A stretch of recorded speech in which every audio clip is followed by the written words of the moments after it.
अनंत कोटी ब्रह्मांड नायक राजाधिराज योगीराज सद्गुरु श्री स्वामी समर्थ.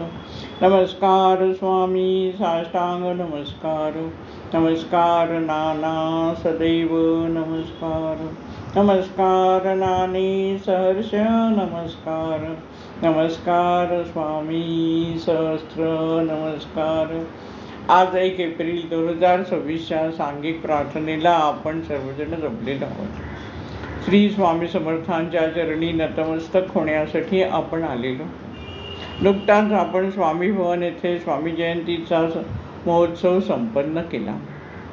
श्री स्वामी समर्थांच्या कृपाशीर्वादानेच आपले जीवन आनंदाने फुलत आहे. त्यामुळे श्री स्वामी समर्थांचा जन्मोत्सव हा आमच्या जीवनातील एक अत्यंत आनंदाचा दिवस आणि तो आम्ही स्वामी भवनामध्ये साजरा केला. श्री स्वामी समर्थांचे कृपा आशीर्वाद आपल्याला सतत लाभतच आहे. त्यामुळे आपल्या प्रत्येक दिवसाची सुरुवात ही स्वामी समर्थांच्या स्मरणाने होते.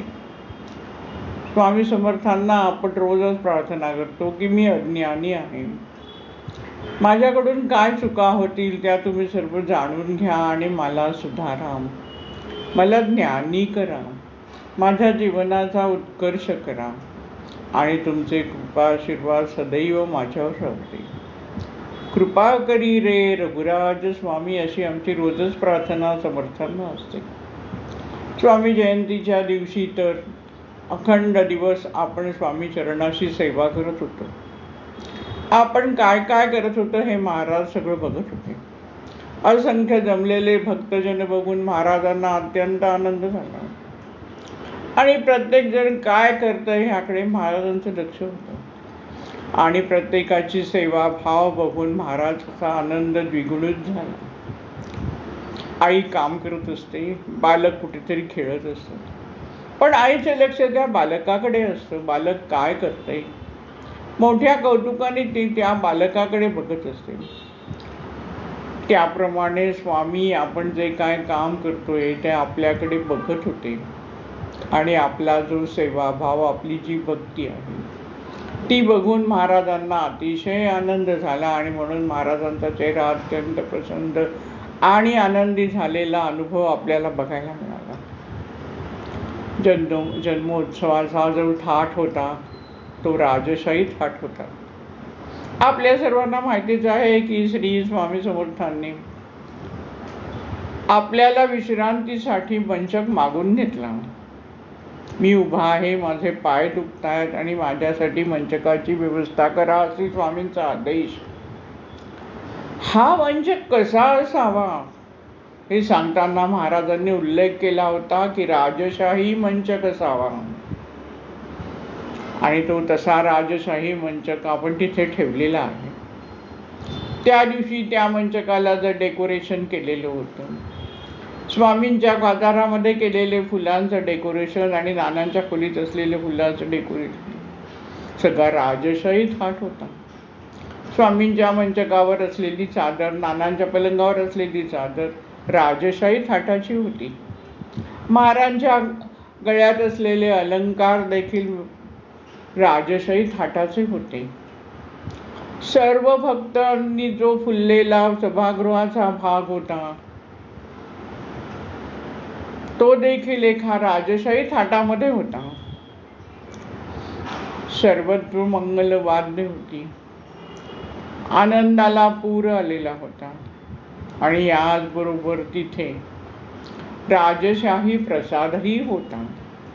असा हा राजशाही उत्सव, स्वामी समर्थांचा जन्मोत्सव आपण संपन्न केला आहे. आपले भाग्य. या जन्मोत्सवामध्ये विषयी बोलत असताना अनेक वर्ष स्वामींचे जन्मोत्सव आणि त्याचबरोबर त्याच्या आधी येणारा यज्ञ, जपयज्ञ, यावेळेला स्वामी समर्थ आपल्याला काही ना काहीतरी प्रचिती देतात. महाराज जाणवून देतात की मी आहे, मी आहे, मी आहे. आम्ही अज्ञानी आहोत, त्यामुळे आमच्या लक्षात राहत नाही की महाराज सतत आपल्याबरोबर आहेत. महाराज आपल्याला जाणीव करून देतात. त्या जाणीवेतून महाराज आपल्या जवळ आपल्या जवळ येतात. आणि महाराजांना देखील अशी जाणीव करून देण्यामध्ये आनंद मिळत असेल, कारण आपण ती जाणीव झाल्यानंतर अधिकच भक्तिभावाने श्री स्वामी समर्थांच्या सेवेमध्ये रुजू होतो. सुखी व्हावे सारे जन हा स्वामी समर्थांचा जो उपदेश आहे, आज्ञा आहे, त्यानुसार आपण जीवनामध्ये पावले टाकायला लागतो आणि अशा प्रकारे आपली प्रगती होत राहते. आणि म्हणूनच महाराज आपल्याला अनुभव देत असतील. आता काही आठवणी आहेत त्या सांगितलेल्या असतात, पण त्या परत सांगायच्या असतात, त्याची उजळणी करायची असते. अभ्यास पक्का व्हावा म्हणून जसं आपण परत परत रिव्हिजन करतो, तशा प्रकारे हे जे अनुभव आहेत ते मनावर ठसावेत स्वतःच्या, आणि मग ते आपण इतरांना सांगू शकतो.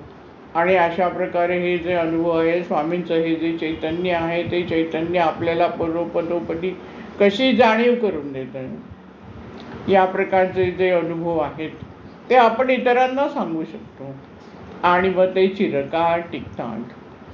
जसा रामजन्माची कथा दरवर्षी तीच कथा सांगितली जाते, कारण मग ती पुढे पुढे तशीच चालत होते, विस्मरणात जात नाही. म्हणून काही सांगितलेले जे अनुभव आहेत त्यातले काही अनुभव आपण आज बघायचे आहेत. जपयज्ञाच्या वेळेचा आलेला एक मोठा अनुभव म्हणजे नारळाची सावळी. आपल्या सर्वांना माहितीच आहे की जपयज्ञामध्ये आपण तुपाची आहुती देतो.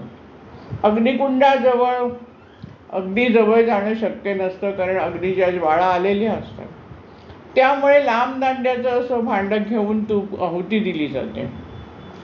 स्वामी समर्थांनी जेव्हा प्रथम यज्ञ सुरू केला त्यावेळेला नारळाची जी सावळी होती ती त्याच्यातून तूप अर्पण करण्याची प्रथा सुरू आपण केली. आणि दरवर्षी आपण त्याचप्रमाणे जपयज्ञाची आहुती देत होतो. एके वर्षी असं ठरलं की लांब दांड्याचं ते भांडं असतं ते आणायचं पुढच्या वर्षीच्या जपयज्ञाच्या वेळेला आणि त्यांनी तुपाची आहुती द्यायची, कारण ती झावळी शोधून आदल्या दिवशीपासून शोधून ठेवून ती साफ करून व्यवस्थित स्टुलावर, उंच स्टुलावर ठेवून बांधायची आणि अग्निकुंडामध्ये बरोबर तूप पडेल अशा रीतीने ठेवणं. हा काही त्रास नको असा विचार आला आणि त्यानुसार आणायचं ठरलं. त्यावेळेला मी मान्यता दिली, परंतु या सगळ्या तयारीमध्ये ते भांडं आणायचं राहून गेलं. जपयज्ञाला सुरुवात झाली. आहुती देण्याची वेळ आल्याबरोबर कोणीतरी माझ्याजवळ येऊन विचारलं की ते भांडं कुठे आहे, लांब दांड्याचं तुपाची आहुती द्यायची ते भांडं कुठे. मी म्हटलं की नाही, आणलेलं नाही. आता या क्षणी काय करणार असा मनात नुसता माझ्या विचार येतो. आता तुम्हाला माहिती असेल की विचार किती झटकन येतो, विचाराचा वेग किती आहे तुम्ही जाणता. असा नुसता विचार येतोय, त्या क्षणी जवळ असलेल्या नारळाच्या झाडावरची सुकलेली सावळी खाली पडली. आणि कुठे पडावी ती, बरोबर जपयज्ञाचा जो होम चाललेला होता, जे अग्निकुंड होतं त्या अग्निकुंडाच्या जवळ माझ्यासमोर ती सावळी येऊन पडली. केवढा मोठा चमत्कार. ती त्या झावळीच्या ह्याच्यातून नंतर जपयज्ञाच्या त्या कुंडामध्ये आहुती घातली गेली. मनात विचार आहे काय करू, त्या क्षणाला त्या झाडावरून झावळी पडावी. ह्याच्या पाठीमागे अद्भुत शक्ती कुणाची असेल तर महाराजांखेरीज काय असू शकणार. म्हणजे महाराज आपल्याला केवढी मोठी जाणीव करून देत आहे की तुम्ही जे काय करत आहात ते सर्व मला माहिती आहे. आणि तुमच्या मनामध्ये काही शंका उत्पन्न झाली, तुम्हाला काही मदत हवी तर तत्क्षणी मी ती तुम्हाला मदत पुरवू शकतो. हे महाराजांनी आपल्याला त्या अनुभवातून, त्या चमत्कारातून दाखवून दिलेलं आहे. केवढा मोठा हा भव्य दिव्य चमत्कार.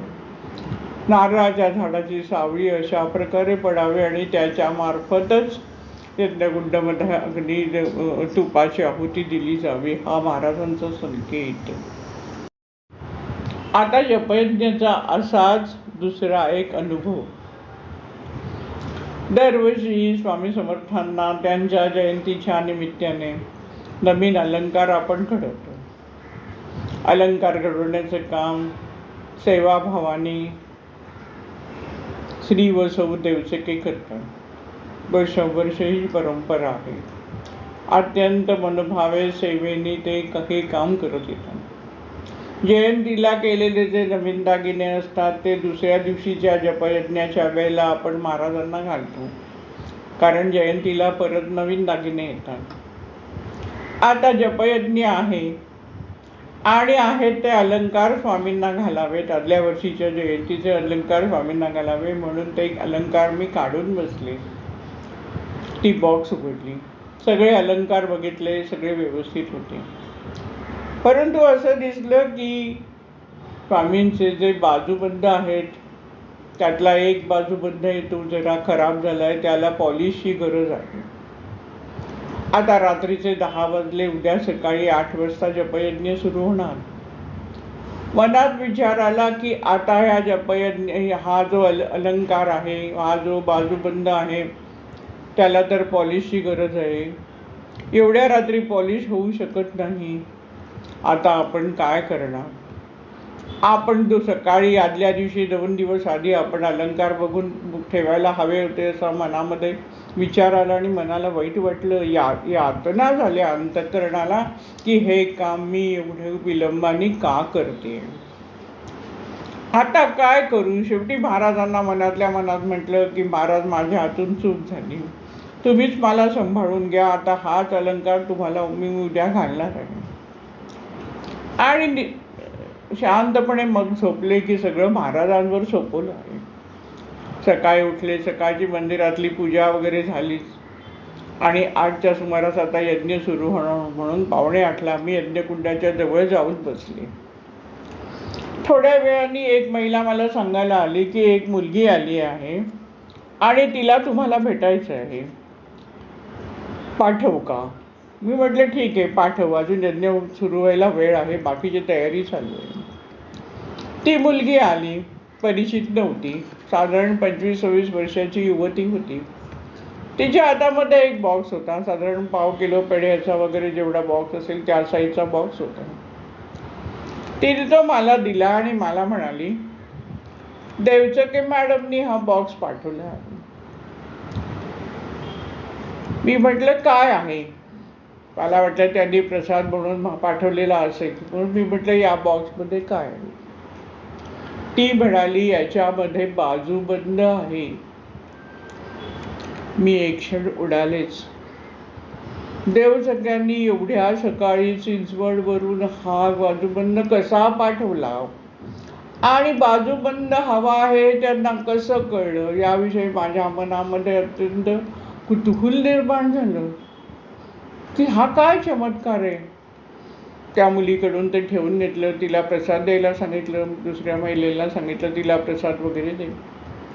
तो बाजूबंद नंतर उघडून स्वामींच्या यज्ञ सुरू होण्यापूर्वी स्वामींचा जो खराब झालेला होता बाजूबंद, म्हणजे थोडंसं पॉलिश खराब झालं होतं, अगदी काय खराब नव्हतं, पण तो बदलून त्या ठिकाणी नवीन बाजूबंद बांधला गेला.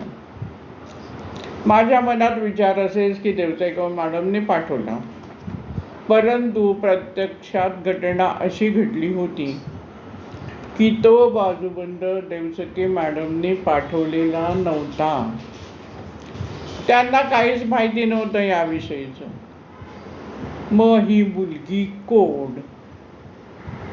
ह्या मुलीने बरोबर एक बाजूबंद खराब आहे तर बरोबर एक बाजूबंद कसा आणून दिला? तिने बरोबर देवचके मॅडम असं नाव कसं घेतलं? या पाठीमागे आपल्याला काय दिसतं आहे तर महाराजांची असलेली अगाध लीला. महाराज कुठे कुठे कसं कसं काय काय करून घेऊ शकतात. ही महान शक्ती आपल्या कार्याशी कशी उभी आहे. आपल्या अंतःकरणाला झालेल्या वेदनांचं शमन महाराज कसे करतात. कारण मला प्रचंड वेदना झाल्या रात्री की मी कशी चुकली. स्वामींच्या कार्यात आपल्याकडून कुठच्याही प्रकारची चूक होता कामा नये, दिरंगाई होता कामा नये, निष्काळजीपणा असता कामा नये. सर्व कामं बाकीची बाजूला सोडून प्रथम स्वामींचंच काम केलं पाहिजे. अशा विचाराची मी अशी कशी चुकली आहे, ज्यातून मला वेदना झाल्या की महाराजांच्या बाबतीत माझ्या हातून चूक झाली. ही वेदना महाराज जाणू शकले आणि महाराजांनी अशा प्रकारची लीला घडवली. त्याचप्रमाणे बाजूबंद महाराजांच्या मूर्तीवर चांगलाच बाजूबंद दिसला पाहिजे, ही जी अपेक्षा अनेक भक्तांची आहे, ती अनेक भक्तांची इच्छा देखील महाराजांनी या चमत्कारातून पूर्ण केली असंच म्हणावं लागेल. असं हे दैवत, आणि या दैवताचा उत्सव आपण स्वामी भवनात संपन्न केला. आता आणखीन बरेच अनुभव आहेत. जयंतीच्या उत्सवाच्या वेळच्या भाजीचा अनुभव आपल्या सर्वांना माहितीच आहे. आत्ताच्या उत्सवात देखील एवढ्या लोकांचा महाप्रसाद करणं कसं शक्य होणार, अशा प्रकारचे अंधुक ढग, विचारांचे ढग मनामध्ये येत होते. पण महाराजांसारखा आदित्य नारायणाची आपण पूजा करत असताना कसली काळजी, आणि सर्व उत्सव सर्वांना पुरेसा महाप्रसाद आपण देऊ शकलो. एक वर्ष असंच जयंतीच्या वेळेला ट्रान्सपोर्टचा मोठा संप होता. त्यामुळे भाजीपाला मिळणं अशक्य झालेलं होतं. 10 दिवस संप चालू होता. त्यामुळे उत्सवाला भाजी करणं अशक्य होतं. आणि म्हणून जयंतीच्या आदल्या दिवशी पाडव्याला सगळी कार्यकर्त्यांची मीटिंग झाली आणि मीटिंगमध्ये ठरलं की यावर्षी भात आमटी करायचं, भाजी शक्य नाही. पुरणपोळ्या आपल्याला माहितीच आहे की नानांनी सुरुवात केला, जेव्हा उत्सव सुरू केला तेव्हा नानांनी एक प्रथा सुरू केली की प्रत्येकाने जयंतीच्या उत्सवाला येताना स्वामींना प्रसाद म्हणून आपल्याबरोबर पुरणपोळ्या आणाव्यात. म्हणजे काय होतं तर पुरणपोळ्या आपोआप जेवणात सर्वांना वाढता येतात. नुसते पेढे बर्फी आली तर ती खराब पण होऊ शकते, आणि म्हणून महाराजांना प्रत्येकाने पुरणपोळ्या आणाव्यात असं नानांनी सांगून ठेवलेलं. आणि त्यानुसार आपण दरवर्षी सर्वांना आवाहन करतो की सर्वांनी पुरणपोळ्या आणाव्यात. त्यामुळे त्या प्रकारे पुरणपोळ्या आणि आमटी भाताचं जेवण द्यायचं असं त्या दिवशी ठरलं. मीटिंग झाली. चहापान सुरू असताना एक गृहस्थ सांगायला आले की बाहेर एक गृहस्थ रिक्षा घेऊन आलेत आणि त्यांना 2 माणसांना हवेत मदतीला. आईने हाक मारून दोघांना पाठवलं तिकडे, आणि ती माणसं काय घेऊन यावीत. एका मागोमाग 100 किलो वजनाची 6 भाज्यांची पोती आली. ज्या गृहस्थांनी ती आणली होती त्या गृहस्थाशी आम्ही बोललो. तेव्हा काही हा मोठा चमत्कार आहे वगैरे काय आम्हाला महाराजांनी जाणव दिलं नाही. भाजी आली हा आनंद, उत्सवासाठी भाजी आला हा आनंदात आम्ही एवढे स्वतःला महाराजांची लीला विसरून गेलो की हे गृहस्थ कोण असावे तसा मनात विचार नाही आला. ह्यांनी आणली हाच मनामध्ये विचार. त्यांच्याशी बोललो. ते म्हणाले मी भुसावळून आलो, इथे उत्सवाला भाजी नाही असं मला समजलं, म्हणून मी घेऊन आलो. आम्हाला सगळं खरं वाटलं आणि त्यांना पण चहा दिला. नंतर ते गृहस्थ गेले असतील आणि ते आपल्या ज्या कंपाऊंडच्या गेटपर्यंत पोचले असतील नसतील, तोच आम्हाला दोघांना म्हणजे माझ्या आणि आईच्या मनात विचार आला, अरे पण यांना कसं माहिती, हे तर कधी न येणारे गृहस्थ, की इथे भाजी हवी आहे, इथे उत्सव आहे. आणि त्या क्षणी जाणवलं की नाही, हे सगळं वेगळं आहे. आणि म्हणून त्या गृहस्थांना बोलवण्यासाठी एका कार्यकर्त्याला धावत पाठवलं. पण ते गृहस्थ दिसतात कुठे? तिथे ती रिक्षा नाही, तो गृहस्थ नाही, काही नाही. बरं, समजा एखाद्याने आणलं असेल भाजी तर तो दूरच्या वर्षी येईल, कधीतरी येईल, कधीतरी भेटेल, येऊन सांगेल की मी अशी त्या वर्षी भाजी घेऊन आलो होतो.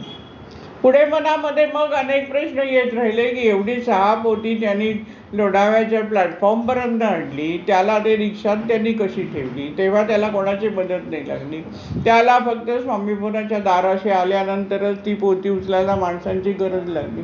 हे सगळं कुतूहल होतं. त्यांनी स्वतःचं नाव गाव पत्ता काही सांगितलं नाही. आम्ही पण विचाराचं विसरून गेलो होतो. आता हा मोठा जो चमत्कार घडला, तो चमत्कार काय दाखवतो आहे? तेच दाखवत आहे की महाराजांची असलेली कृपा. तुम्ही करता आहे, तुम्हाला अडचण आहे, तर माझी शक्ती आहे, मी तुमच्या पाठीमागे आहे, तुम्ही पाऊल पुढे टाका, असं महाराज म्हणतात.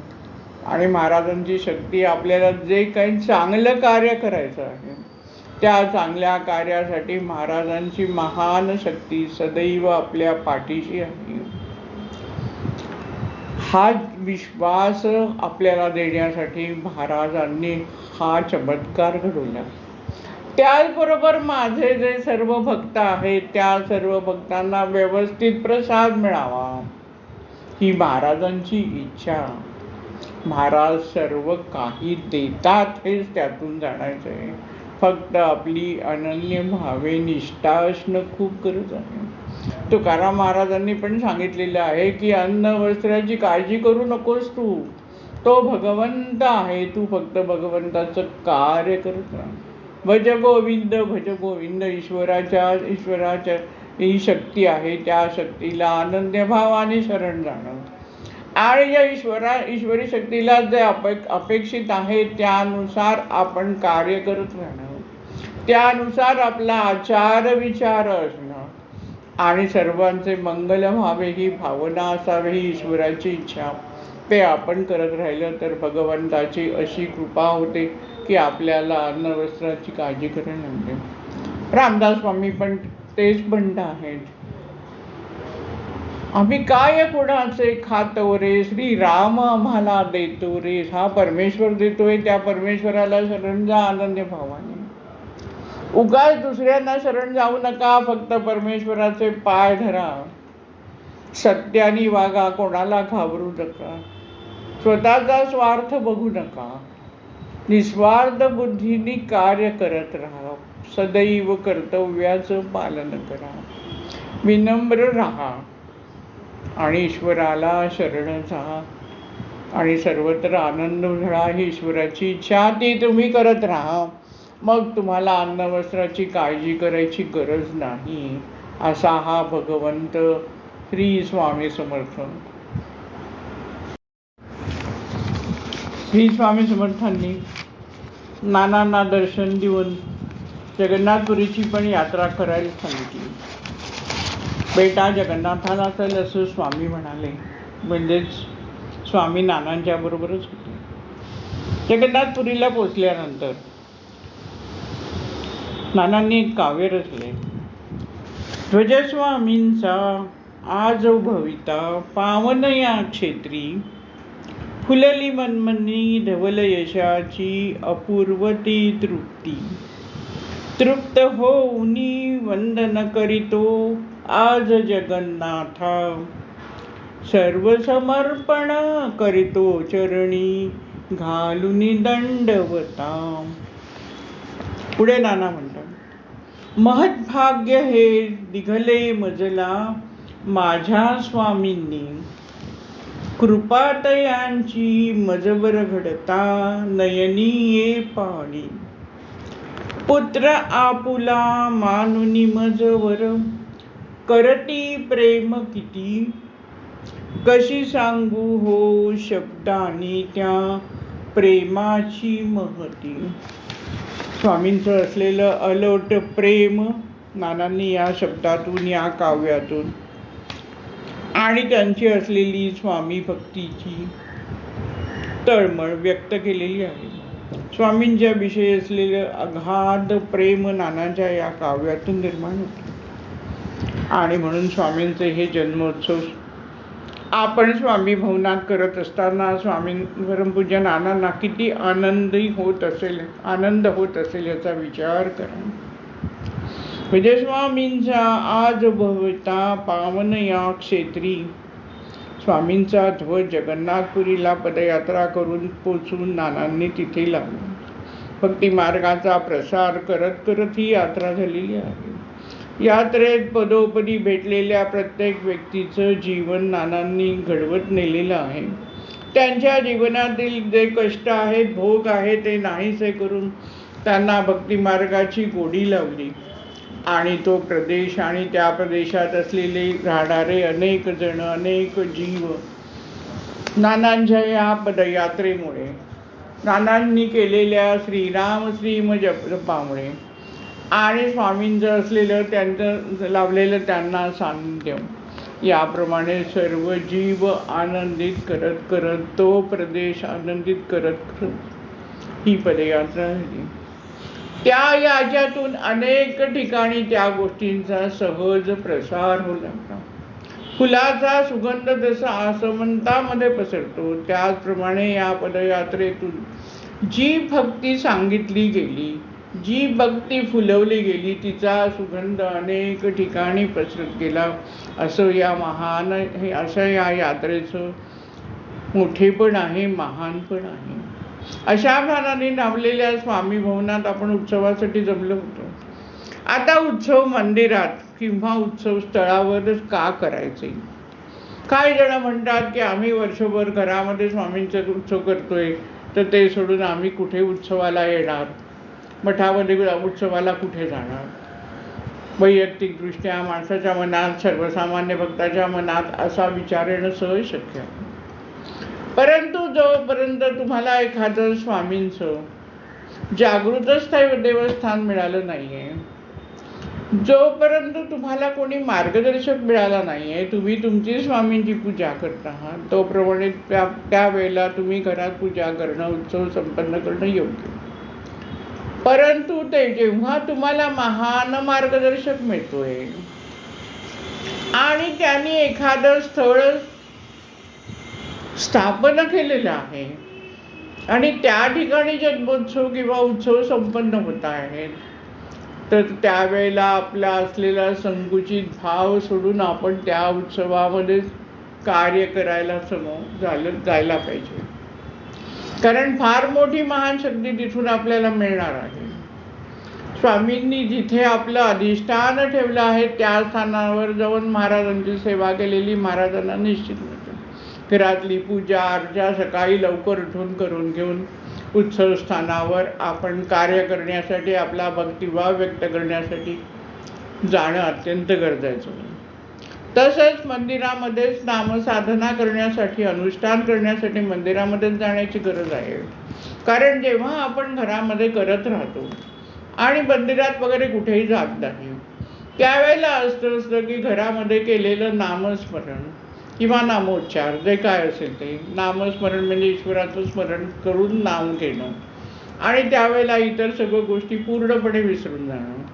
आणि नामोच्चार म्हणजे नाव ईश्वराचं घेतो आहे, पण मनामध्ये अनेक विचार चालू आहे आणि घरात बसून इतर गोष्टींकडे लक्ष जातं. कुठच्याही प्रकारचं नाम घेतलेलं चांगलं.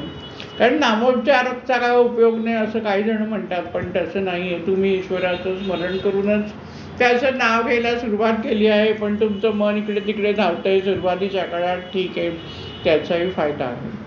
परंतु ज्या वेळेला तुम्ही घरामध्ये उपासना करताय त्यावेळेला तुमच्या मनामध्ये घरातील कामांचा पण विचार येत राहतो, काय कर्तव्य आहेत, काय करायला हवंय.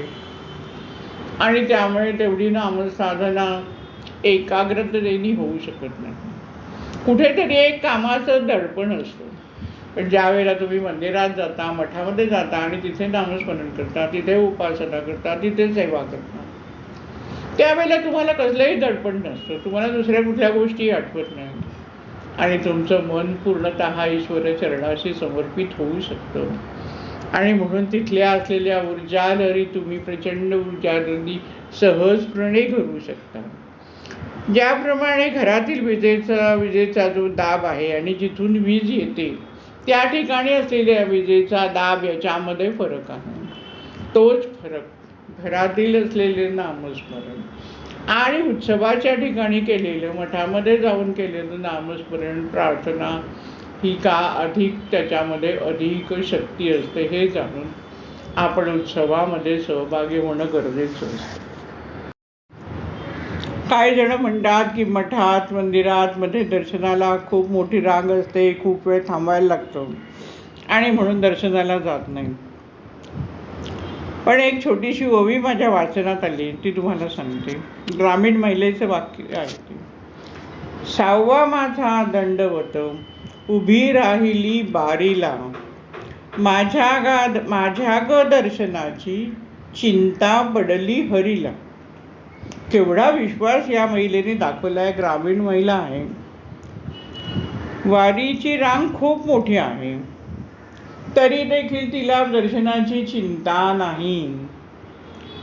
ती म्हणते की ती चिंता विठ्ठलाला आहे.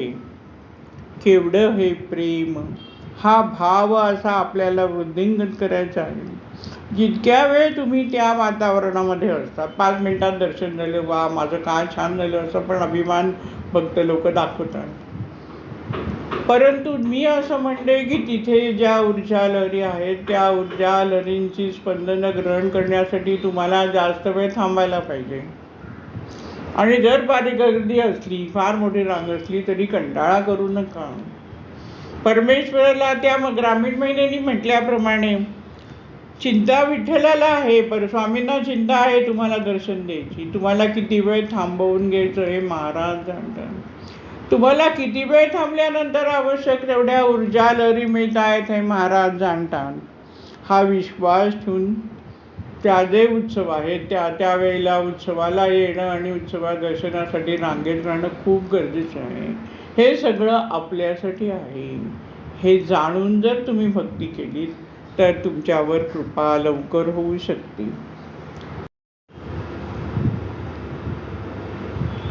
सद्गुरूला आपल्या आयुष्यात अत्यंत महत्त्वाचे स्थान असते. भूमीतील धन शोधण्यासाठी विशिष्ट ज्ञानी लागतो. लाकडातील अग्नी विशिष्ट पद्धतीनेच प्रज्वलित करता येतो. त्याप्रमाणे सद्गुरूंनी दिलेल्या विशिष्ट उपासनेमुळे माणसातील विकार सहज नाहीसे होऊ शकतात. सद्गुरू जेव्हा एखादी उपासना देतो त्यावेळी त्या उपासनेपाठी फार मोठी तपश्चर्या असते. सद्गुरूची वाणी किंवा त्याने निर्माण केलेली उपासना म्हणूनच इतर कुठल्याही गोष्टींपेक्षा अधिक प्रभावी ठरते. या संदर्भातील विवेकानंदांच्या चरित्रातील एक गोष्ट आहे. विवेकानंदाच्या शाळेतील एक मित्र एकदा आजारी पडला. या दुखण्यातून बाहेर येणे त्याला अशक्य वाटू लागले. त्यावेळेला विवेकानंदांचे नाव खूप मोठे होते. त्या मित्राच्या मनात त्यामुळे अशी आशा निर्माण झाली आणि त्याला वाटू लागले की आपण जर विवेकानंदांना भेटलो तर आपल्याला नक्की बरे वाटेल. तो मित्र विवेकानंदांच्या भेटीसाठी तळमळत असताना विवेकानंदांपर्यंत तो निरोप जाऊन पोहोचला व ते स्वतः आपल्या आजारी मित्राला भेटण्यास गेले. त्याची दयनीय अवस्था पाहून विवेकानंदांना उपनिषदातील एक श्लोक स्फुरला व विवेकानंदांनी तो आपल्या मित्राला म्हणून दाखवला आणि म्हटले, या जपाचे अनुष्ठान केलेस तर तू बरा होशील. त्या मित्रानेही श्रद्धेने तो श्लोक सतत 21 दिवस म्हटला व 21 दिवसात तो बरा झाला. कदाचित हा श्लोक तुम्हीही म्हणत असाल, पण त्यावेळेला तो श्लोक एक उपासना म्हणून विवेकानंदांच्या मुखातून प्रगट झाला होता. त्याचबरोबर विवेकानंदांची प्रचंड शक्तीही या श्लोकात प्रविष्ट झाली होती आणि म्हणूनच त्या उपासनेने विवेकानंदांचा मित्र आजारातून पूर्ण बरा झाला. श्री सद्गुरूकडून मिळालेल्या उपासनेला म्हणून महत्त्व असते.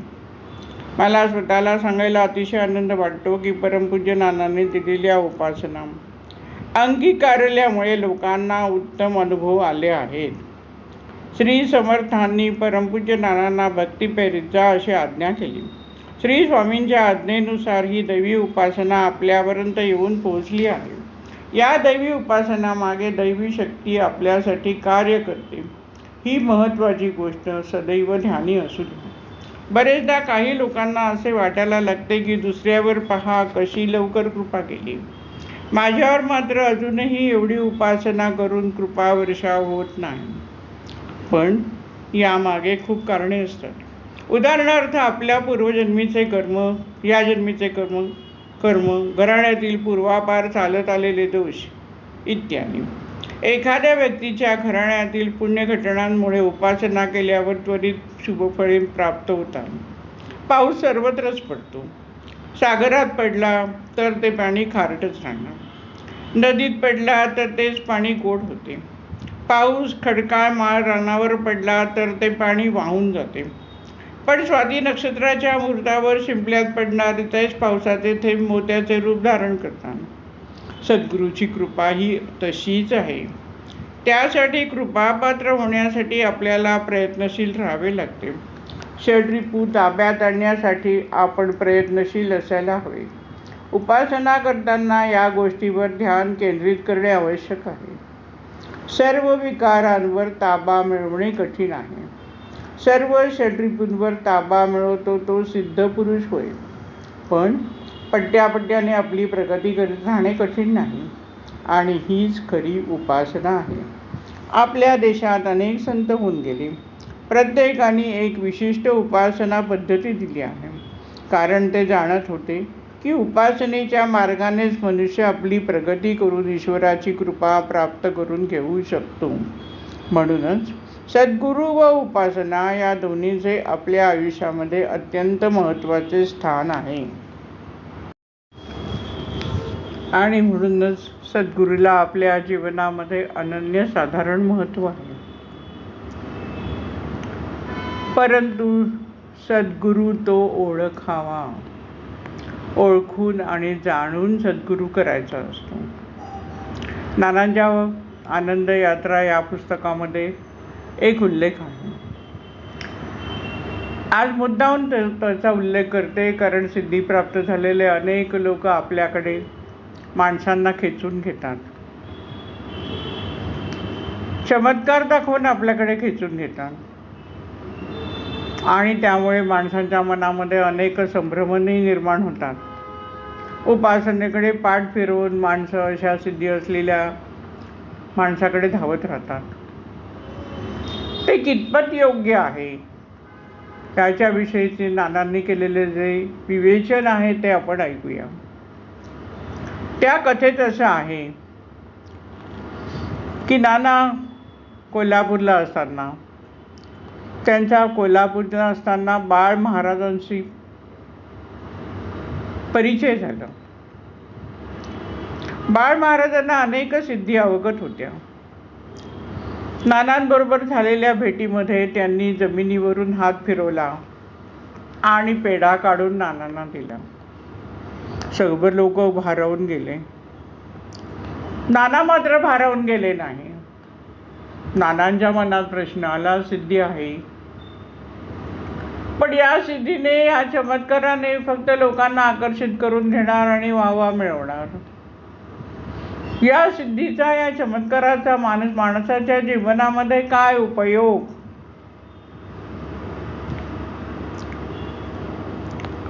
अशा प्रकारे पेढा काढून या प्रसादाने कुणाचे रोग बरे होतात का?